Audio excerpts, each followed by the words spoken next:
Bonjour à tous, bonjour les amis, j'espère que vous allez bien. Dans cette vidéo, nous allons voir comment imputer les déficits des locations meublées sur les revenus globaux. Oui, c'est possible. Alors, ce n'est pas possible en location meublée non professionnelle, mais c'est possible en location meublée professionnelle. Donc, on va voir les détails dans cette vidéo, on va voir les règles officielles et on va voir comment construire une stratégie pour bénéficier de cette règle absolument redoutable. Si vous voulez en savoir plus sur les locations meublées déclarées au régime réel, LMP, faire vos simulations, quel est le statut, le régime le meilleur pour votre situation, et si vous voulez être capable de faire toutes vos déclarations, bilan, compte de résultats, etc. à la place du comptable, vous avez une formation, le lien est en description. Voilà, donc LMP, on peut imputer les déficits sur les revenus globaux. Alors, je suis sur le BOFIP. Le BOFIP, c'est le site officiel des impôts.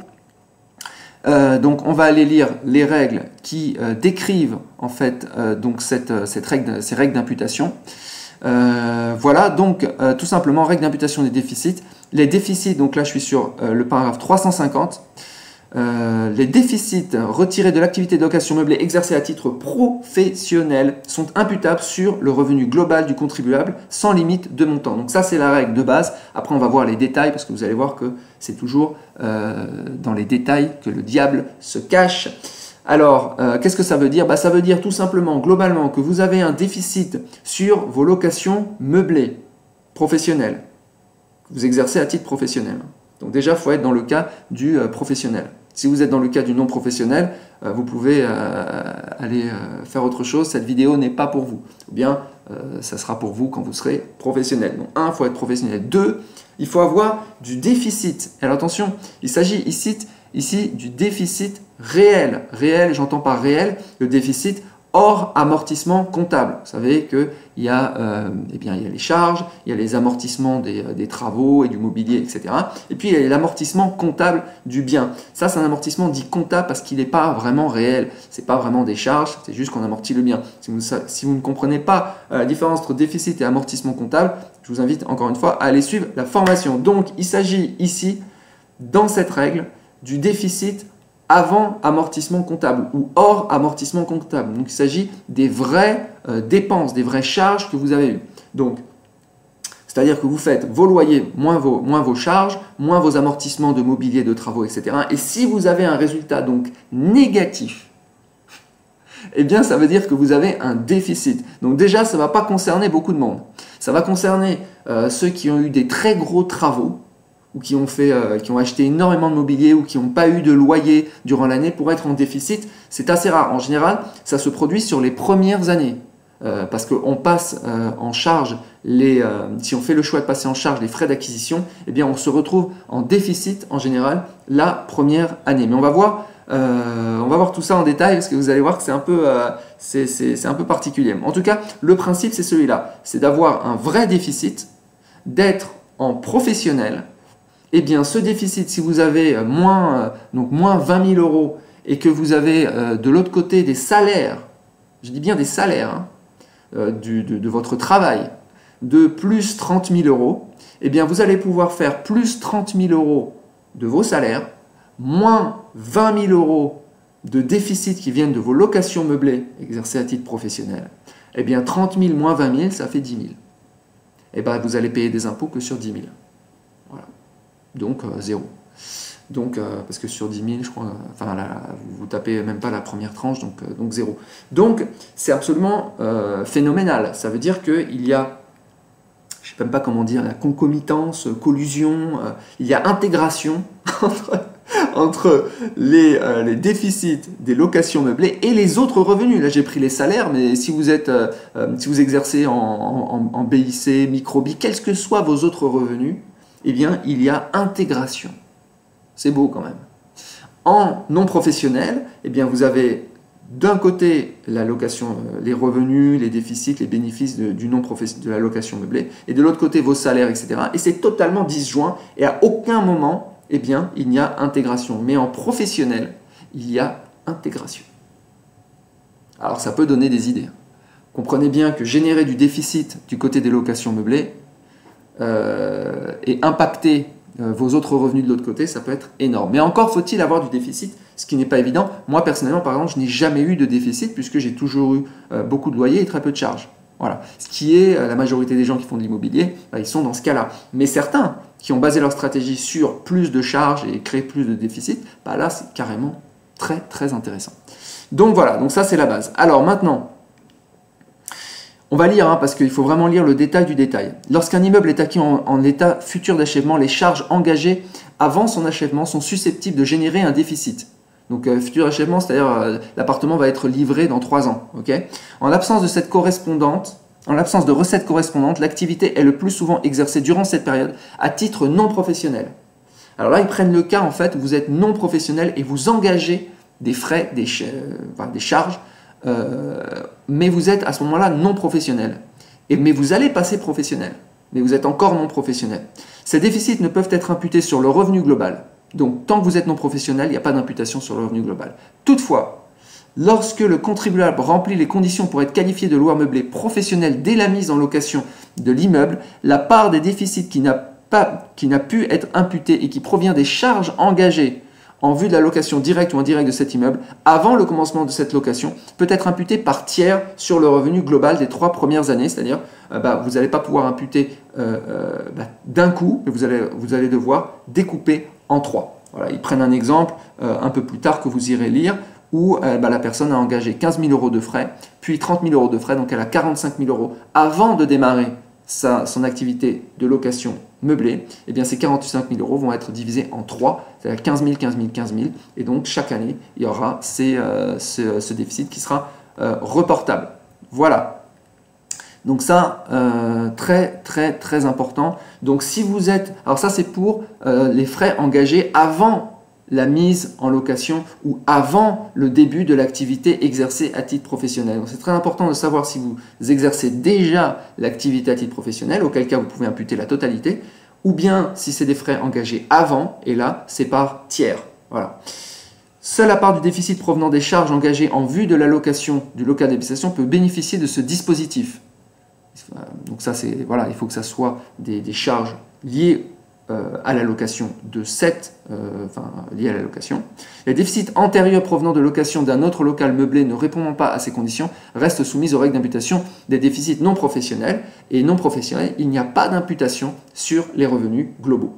Ça ne veut pas dire que ce n'est pas utilisé. Non, en non professionnel, on a vu, je l'ai expliqué dans d'autres vidéos, les déficits sont reportés d'année en année pendant une durée de 10 ans. Ensuite, ils sont définitivement perdus. Donc je vous invite aussi à aller voir, j'ai fait d'autres vidéos sur les règles d'imputation, qu'est-ce qui passe en premier, les charges, les amortissements, les déficits des années antérieures, etc. Donc j'ai fait des vidéos à aller rechercher sur mon site ou à aller rechercher directement sur ma chaîne. En tout cas, voilà. Donc là, on avait vu 370. 380, l'imputation du déficit relevant de ce dispositif s'effectue par tiers sur le revenu global des 3 premières années. Donc ça, toujours pareil, si c'est des déficits qui sont engagés avant de passer professionnel. Voilà. Alors important, en outre, lorsque le contribuable perd la qualité de loueur meublé professionnel, vous savez que vous pouvez par exemple être une année loueur meublé professionnel et puis l'année suivante vous pouvez être loueur meublé non professionnel. Ça va dépendre par exemple de est-ce que vos salaires sont supérieurs aux recettes de vos loyers.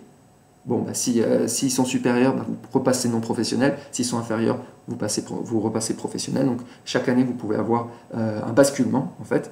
Donc l'imputation du déficit relevant de ces... Donc en outre, le contribuable perd la qualité de loueur meublé professionnel. Et quand bien même il le redeviendrait, donc c'est-à-dire il était LMP, il est passé LMNP, il redevient LMP, cette possibilité d'imputation prend fin de manière définitive.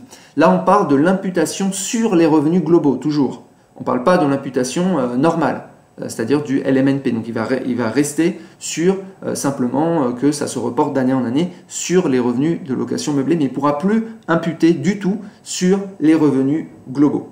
Voilà, le déficit restant à imputer suivent alors le régime de droit commun applicable au régime subi par les loueurs meublés non professionnels, donc le LMNP. Voilà. Donc vous avez un exemple.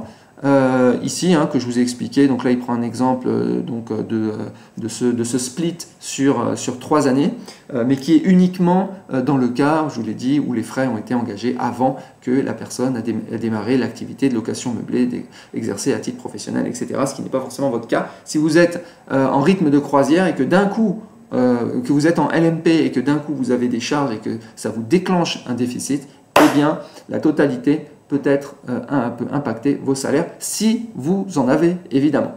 Donc, j'espère que je ne vous ai pas perdu. Hein. Donc, conclusion globalement, donc on peut impacter les revenus globaux quand on est en professionnel, on ne peut pas impacter les revenus globaux quand on est en non professionnel, ça c'est voilà, le point essentiel à retenir.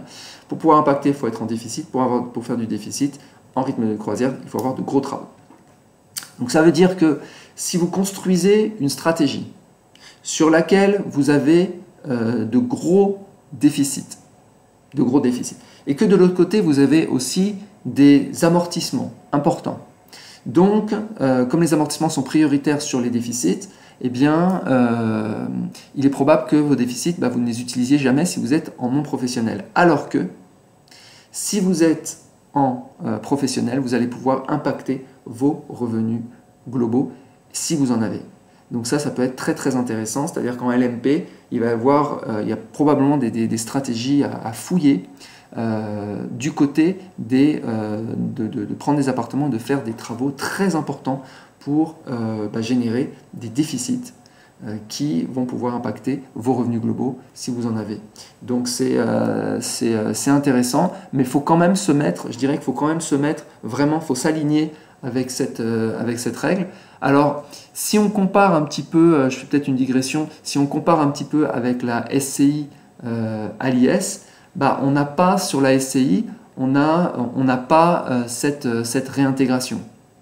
On n'a pas, les déficits seront reportables sans limite de temps, mais ils ne vont pas aller impacter les revenus globaux si vous faites une SCI à l'IS avec location meublée, avec des locations meublées. Donc c'est pas terrible. Par contre, si vous êtes en SARL, que vous achetez des appartements avec votre SARL, que vous avez une activité par exemple d'informatique avec votre SARL, mais qu'en même temps vous avez acheté des appartements, eh bien les déficits qui sont liés à vos appartements, s'il y en a, eh bien, évidemment ils impactent le revenu global.